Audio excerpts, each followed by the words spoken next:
서산의 해는 지고 갈 길은 멀고, 이게 어떻게 보면 이제 중년의 마음을 대변하는 거 아닐까요? 지금 제가 어딜 가고 있는데 해가 뉘엿 지어 가네요.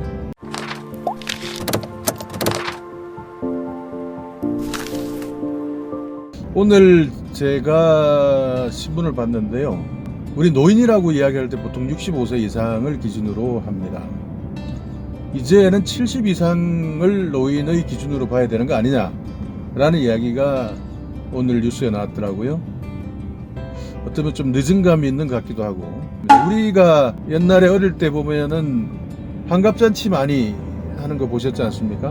근데 요즘에는 여러분 주위에 혹시 환갑잔치 하는 거 보셨어요? 그만큼 건강 수명이 이제 많이 늘어났기 때문에 60 이상 사는 게 기뻐하는 시대는 이제 지나간 거죠.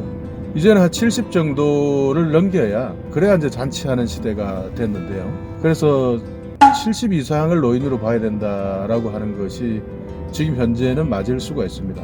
근데 이 70 이상을 노인 인구로 본다라는 것에는 여러 가지 제도적으로 제가 볼 때는 이제 손봐야 될 것들이 많아요. 그리고 지금 여러분들이 연금을 타는 시기라든지, 아니면 사회로부터, 국가로부터 노인 수당이라든지 이런 것들을 지급받아야 되는 시기가 이제 5년을 놓고 바뀌게 된다면, 그것도 시기를 누구로부터 몇 년생으로부터 해야 될지 이런 것들이 상당히 아마 경론이 일어날 가능성이 큽니다. 그러나 제가 볼 때는 언젠가는 논의를 해야 되고요, 국가적으로. 그리고 앞으로도 이제 우리가 초고령화 사회가 되기 때문에 노인의 나라가 될 가능성이 제 예측이 아니라 이제 현실이 돼 가고 있는 거죠. 그리고 내년이나 내후년부터는 그야말로 베이비 부머 세대들이 이제 은퇴를 대부분 다 하게 됩니다. 이미 은퇴하신 분들도 많죠. 근데 제일 문제는 이분들이 지금 은퇴를 하는 시기에 준비를 했느냐는 거예요. 대부분이 이제 준비가 안 돼 있다는 겁니다. 이제 그게 제일 큰 문제죠. 은퇴 준비라는 게 제일 큰 문제는 돈이겠죠. 은퇴를 하고 먹고 살아야 되는데 어떻게 먹고 살 것이냐에 대한 준비가 하나도 되지 않은 사람들이 그렇게 많습니다. 물론 지금 제가 다 기억은 안 나지만요, 일반적으로 현금 자산 가진 것은 한 5, 6천 정도 된다고 이야기를 하고, 그 다음에 대부분이 이제 재산의 수준, 평균 재산을 보면은 약 3억 정도 된다 그러네요. 그러니까 3억에 현금이 포함되어 있겠죠. 이제 앞으로 60, 또 70, 80, 이 은퇴하신 분들, 이분들이 앞으로 20년 이상, 30년까지도 준비를 하셔야 되는데, 정말 이게 막막한 사회가 된 것 같습니다. 애들 키우고 이렇게 살아오시고, 그리고 또 이 세대들의 특징, 베이비 부머 세대들의 특징이요, 아이들에게 모든 투자를 다 했던 사람들. 우리도 근데 마찬가지예요. 지금 요즘에 여러분들께서도 많이 느끼시겠지만, 요즘에 결혼을 하지 않겠다라고 이야기를 할 때, 그 결혼을 하지 않겠다는 가장 큰 이유는, 우리는 그랬지 않습니까? 대부분 결혼을 하게 되면 남자는 돈을 벌어오는 사람, 그리고 여자는 가정을 보살피는 사람, 두 가지를 하는 거죠. 이제 그게 사회적 합의를 이루었던 것도 아니고, 그냥 전통적으로 그렇게 다들 하는 줄 알고 다들 그렇게 살았습니다. 지금 생각해 보면 여자들도 남자들도 다 괴롭게 살았던 거죠. 그러나 그 괴로움 속에서도 또 행복이란 것들이 있었는데요, 그 가치 판단은 개별적으로 하시는 게 맞겠죠. 요즘 그러나 우리 아이들은 생각이 완전히 달라요. 그런 우리가 생각했던 희생, 우리는 희생이라고 생각을 안 했죠, 사실은. 당연한 거라고 생각했지만, 근데 그런 것들을 아이들은 이제 희생이라고 보기 시작합니다. 그렇기 때문에 결혼하는 데 있어서도 많은 우리가 따지지 않았던 여러 가지 요소들을 따지기도 하더라고요. 그리고 결혼하면 또 저희들은 애 놓는 건 당연한 거 아니었나요?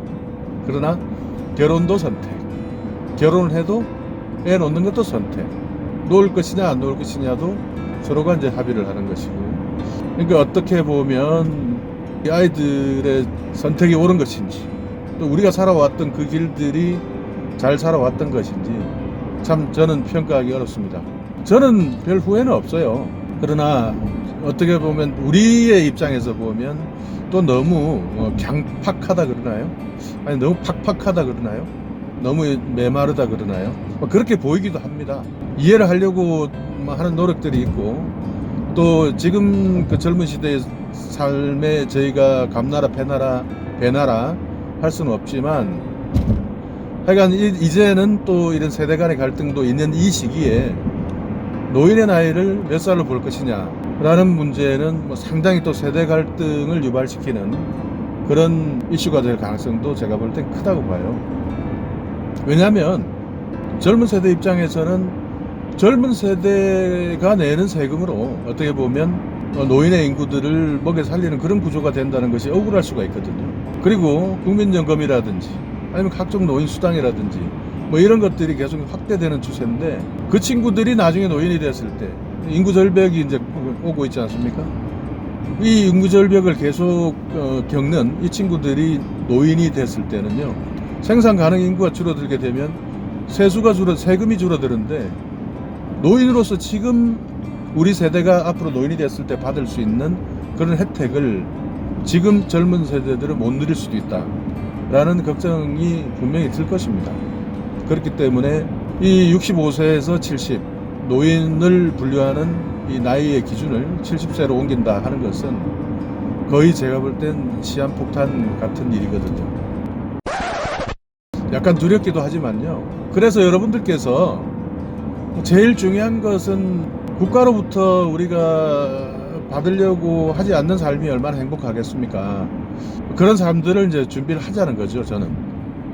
국가가 책임져야 될 인구에 대한, 그러니까 노인들에 대한 책임, 국가의 책임 당연히 있는 것입니다. 그 부분에 대해서 시간이 있을 때 한번 이야기를 하는데요.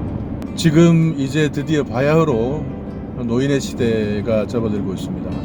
여기에 여러분께서도 정말 대비를 하실 수 있도록 여러 가지 생각을 하셔야 되겠다 하는 생각이 들거든요. 해가 조금 더 뉘어지고 있네요. 정말 아까 처음 이야기 드렸지만요, 서산의 해는 지고 갈 길은 멀고,